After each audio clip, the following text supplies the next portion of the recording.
منتخب مصر هيلعب اول مباراه بكره مع الكابتن حسام حسن، المدرب اللي احنا بقالنا سنين كتير جدا مستنيينه يمسك المنتخب، المدرب اللي احنا مستنيينه يشيل المنتخب من حاله الانكسار اللي موجوده وحاله الاستسلام لحاله الانتصار والنشوه. مستنيينه يرجع منتخب مصر من حاله عدم الانتماء للانتماء لجمهور منتخب مصر.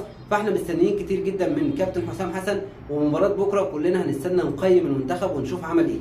اتوقع ان مع كابتن حسام حسن في لعيبه هتظهر بشكل قوي جدا في تشكيل الكابتن حسام، سواء في مباراه بكره او على المدى الطويل. لعيبه هيكون لها الدور وهتتالق تحت قياده الكابتن حسام حسن.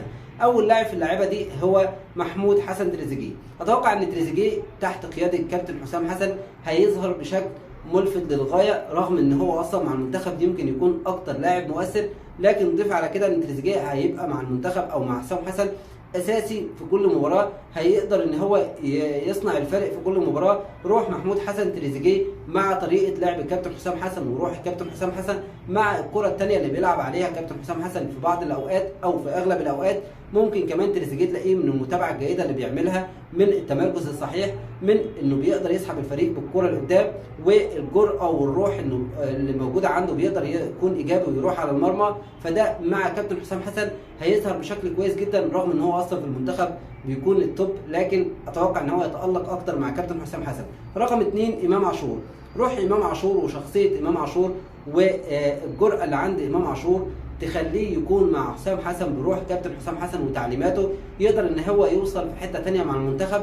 امكانيات امام عاشور محتاجه حد يطلع كل الطاقه الايجابيه اللي عنده، يطلع كل الباور اللي موجود في امام عاشور والفنيات والامكانيات اللي عنده. فحسام حسن هيكون مدرب يقدر يستغل امام عاشور بالشكل ده كويس جدا. وزي ما قلت الكابتن حسام حسن بيلعب في بعض الاوقات على الكره الثانيه، امام عاشور وجوده على منطقه الجزاء هيقدر يصنع الفارق مع كابتن حسام حسن. رقم 3 وده مهم جدا واللاعب المفضل بالنسبه ليا في منتخب مصر عمر مرموش. اتوقع ان عمر مرموش ان شاء الله حتى لو تريزيجيه هيلعب جناح شمال، اتوقع ان الكابتن حسام هيخلق مركز جديد لعمر مرموش يتالق فيه ويقدم فيه الاداء المطلوب. عمر مرموش لاعب مهم جدا، بيقدر يسحب الفريق من الحاله الدفاعيه للحاله الهجوميه، بيقدر يعمل مراوغات بشكل صحيح جدا، وبيقدر ان هو يرقص في اماكن ضيقه او في مساحات، فبيقدر يسحب الفريق، بيقدر يحتفظ على الكره تحت ضغط، وده الكابتن حسام حسن محتاجه.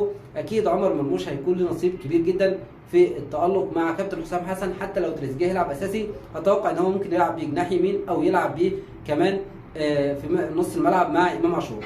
لاعب مهم جدا كمان اتوقع ان هو يتالق تحت قياده الكابتن حسام حسن وهو محمد مجدي قفشه.